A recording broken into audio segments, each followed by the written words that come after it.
दोस्तों, आज की कहानी है बहू मैं बीमारों वाला सादा खाना नहीं खाऊंगी। दोस्तों, कहानी शुरू करने से पहले अगर आपने हमारे चैनल को सब्सक्राइब नहीं किया है तो सब्सक्राइब कर लीजिए ताकि आपके पास पहुंचे हर नया वीडियो।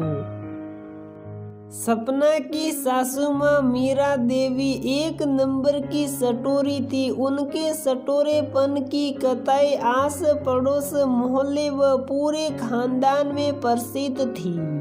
आए दिन वह चटपटा खाना खाने को लेकर के कुछ न कुछ बकेड़ा खड़ा करती रहती थी। सपना और उसकी जेठानी भी अपनी सासू माँ कि इस आदत से बहुत परेशान थी, लेकिन क्या करे, मजबूरी में सासू माँ की पसंद का ही खाना बनाना पड़ता था।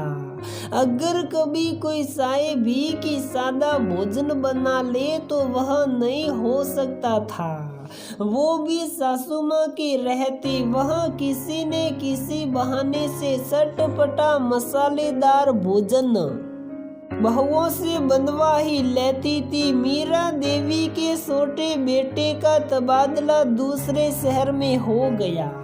वह पत्नी सपना के साथ वहां चला गया। ससुराल से निकलकर सपना को मन चाही मुराद मिल गई, क्योंकि ससुराल में सासू माँ की पसंद का चटपटा और मसालेदार खाना खा खाकर वह परेशान हो गई थी। अब पति के साथ रहकर काम से कम अपनी मन मर्जी का सादा भोजन खा सकती थी, लेकिन ये क्या, यहाँ आकर भी सपना ने देखा कि उसके पति अभिनव को भी मसालेदार भोजन खाने की आदत है।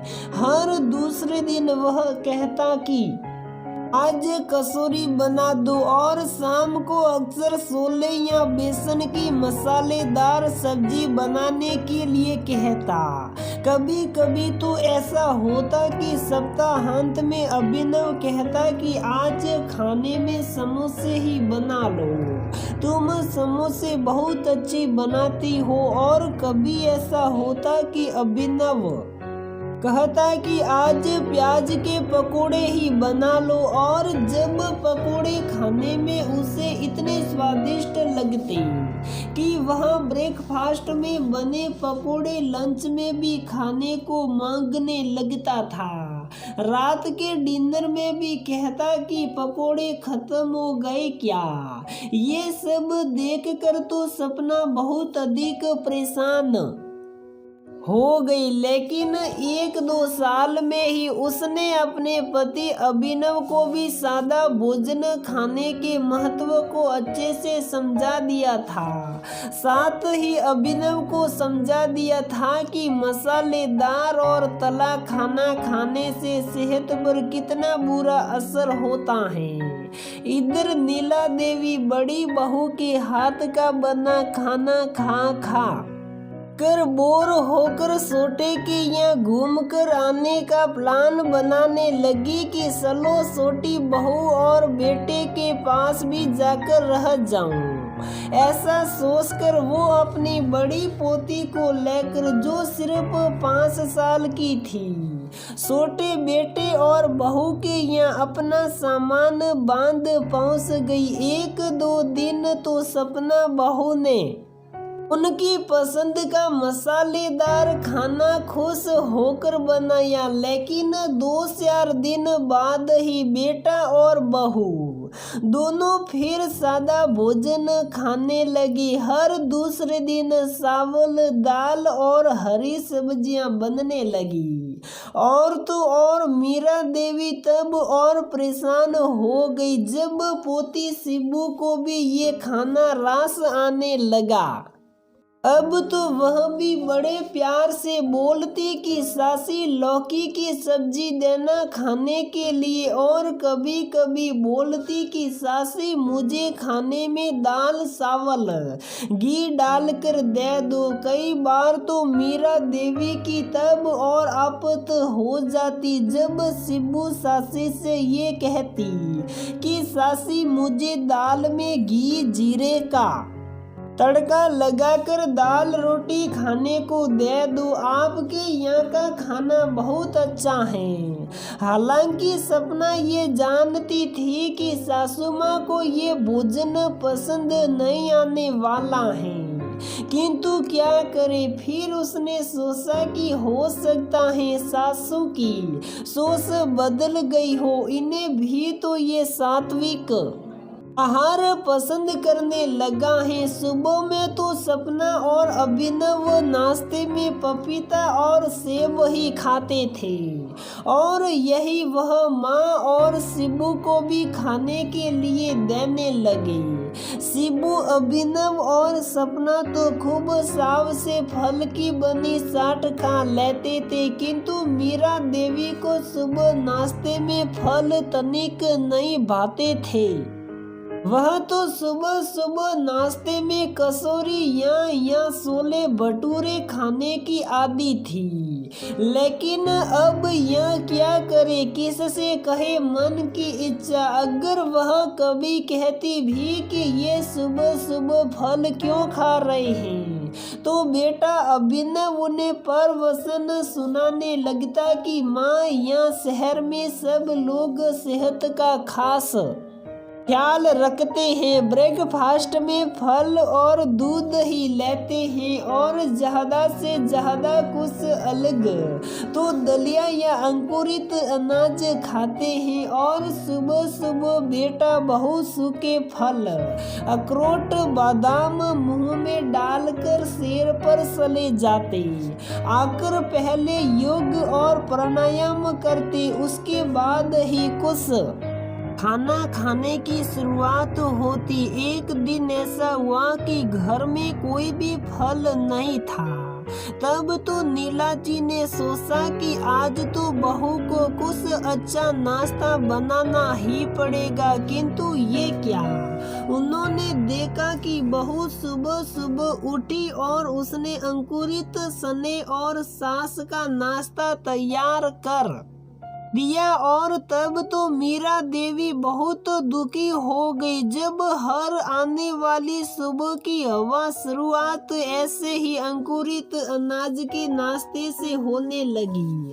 अभिनव तो वह अंकुरित नाश्ता इतना भाता कि उसकी तारीफ करता हुआ वह लंच बॉक्स में भी अंकुरित अनाज ही रख कर ले जाने लगा, और साथ ही साथ माँ को भी अंकुरित अनाज खाने के फायदे गिनाने लगा। अब तो मुंह गिरा कर मीरा जी को भी वही स्प्राउट खाना पड़ता। एक दिन जब मीरा जी से रहा नहीं गया तो उन्होंने एक दिन मौका देखकर सपना को खूब खरी खोटी सुनाई। कहने लगे कि पता नहीं कैसे तुम लोग ऐसा मरीजों वाला खाना खाते हो। मेरा बड़ा बेटा होता तो वह थाली उठाकर ही फेंक देता। एक दिन जो मुझे सादा खाना खा लेता है तो दूसरे दिन तो वह खाने का नाम नहीं लेता है, लेकिन तुम तो खुद मरीजों वाला खाना खाती हो। मेरे बेटे को भी यही खाना खाने की आदत सिखा दी है। मैं पूछती हूँ कि घर में कोई बीमार है क्या, जो रोज रोज चावल दाल रोटी सब्जी बना देती हो। अरे घर में छोटी बच्ची है, किसी दिन तो छोड़ दिया करो सादा खाना, ताकि पेट भर के खाना खा सके। शिबू, सपना तो जानती थी कि ये माँ जी की इच्छा है, किंतु वह शिबू का नाम ले रही है। उसके आड़ में माँ जी अपनी बात मनवाना चाहती हैं। मीरा जी ने शिबू को कहा कि सासी से बोलो चाउमीन खाऊंगी या तो घर पर बनाओ या बाहर से मंगाओ। शिबू ने सासी से चाउमीन की मांग की तो सपना ने बच्ची का मन रखने के लिए अभिनव से कहकर चाउमीन शाम को मंगवाया। सबने थोड़ा थोड़ा टेस्ट किया। अब तो सासू माँ को एक बहाना मिल गया आए दिन मन मुताबिक खाने की चीज।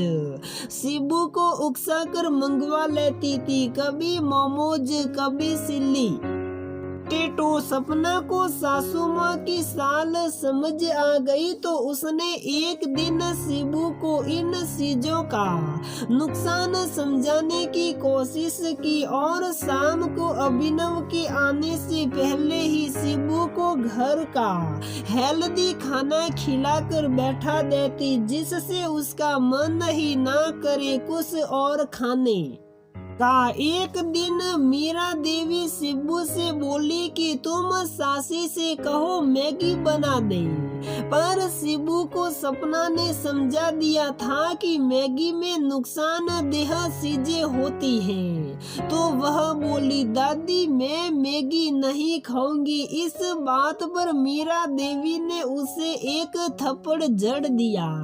शिबू रोने लगी। तब तक अभिनव भी आ गया। अरे शिबू क्यों रो रहा है बेटा, सपना देखो तो। सपना भी वहाँ आ गई। मीरा देवी को सांप सूंघ गया। बात पलटती हुई बोली, अरे बहू से क्या पूछ रहा है, मुझसे पूछ। शिबू मैगी खाने के लिए रो रही है, पर इस घर में तो बच्ची को मैगी भी नहीं बना कर खिलाते हैं न। अभिनव हैरान होकर सपना को देखने लगा तो उसने इशारे से बात समझाई और शिबू से पूछा, आपको मैगी खानी है बेटा? तो रोती हुई शिबू बोली, मैगी मुझे नहीं दादी को खानी है सासी। आप बना दो नहीं तो दादी मुझे मारेगी। अब सीखा और अभिनव तो मन ही मन मुस्कुराने लगे। मीरा देवी कनकैया से देखने लगी। अभिनव बोला, क्या माँ कितना भी समझाओ पर तुम्हारे पल्ले कुछ नहीं आया। तो दोस्तों हमारी ये कहानी यहीं पर समाप्त होती है।